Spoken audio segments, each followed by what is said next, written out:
AP intermediate supplementary reverification results కోసం అయితే ఎదురు చూస్తున్నారు. So guys second year students అందరికీ కూడా గుడ్ న్యూస్ రావడం అయితే జరిగిందనమాట.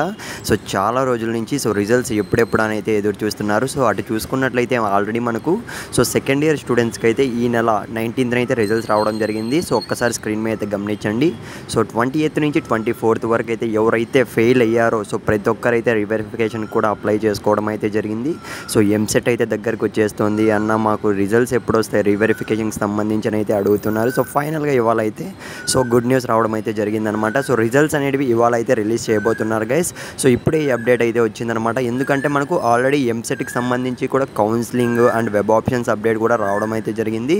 సో అంటే ఇది అలా ఉండగా మనకు ఫస్ట్ ఇయర్ స్టూడెంట్స్ కూడా చాలామంది స్టూడెంట్స్ అయితే అడుగుతున్నారు. సో మేము కూడా రీవెరిఫికేషన్కి అయితే అప్లై చేసామన్నా, సో మాకెప్పుడు వస్తాయని అయితే, సో మీకు ఇంకా ఇప్పుడైతే కాదు, సో నెక్స్ట్ మంత్ వరకు కూడా మీకు రీవెరిఫికేషన్కి ఇంకా అప్లై చేసుకోవడానికి అయితే ఛాన్స్ అయితే ఉందన్నమాట. సో మీకైతే కొద్దిగా లేట్ అయితే అవుతుంది. సో ఫస్ట్ ఇయర్ స్టూడెంట్స్ ఎవరైతే ఉన్నారో వాళ్ళందరికీ ఇదైతే ఒక గుడ్ న్యూస్ అని అయితే చెప్పుకోవచ్చు. ఎందుకంటే చాలా రోజుల నుంచి అయితే సుమారు ఇంచుమించు 5 days పైన అయిపోతుంది, 1 week పైగానే. సో అప్లై చేసి కూడా రిజల్ట్స్ అనేటివి ఎప్పుడెప్పుడు వస్తాయని అయితే అసలు ఎంతగానో ఎదురు చూస్తున్నారు. రిజల్ట్స్ ఎప్పుడు వస్తాయి, ఒకవేళ మళ్ళీ మేము ఫెయిల్ అవుతామేమో, సో మళ్ళీ 1 year వేస్ట్ అవుతుందేమో, ఎప్పుడు వస్తాయి బ్రో చెప్పండి అని అయితే అడిగారు. సో ఫైనల్గా చూసుకున్నట్లయితే ఇవాళ గుడ్ న్యూస్ రావడం జరిగిందనమాట. సో రిజల్ట్స్ అనేటివి యాజ్ సూన్ యాజ్ పాసిబుల్ అయితే వచ్చేస్తాయి గైస్. మీకు ఎటువంటి చిన్న డౌట్ ఉన్నా కామెంట్ అయితే చేయండి కింద.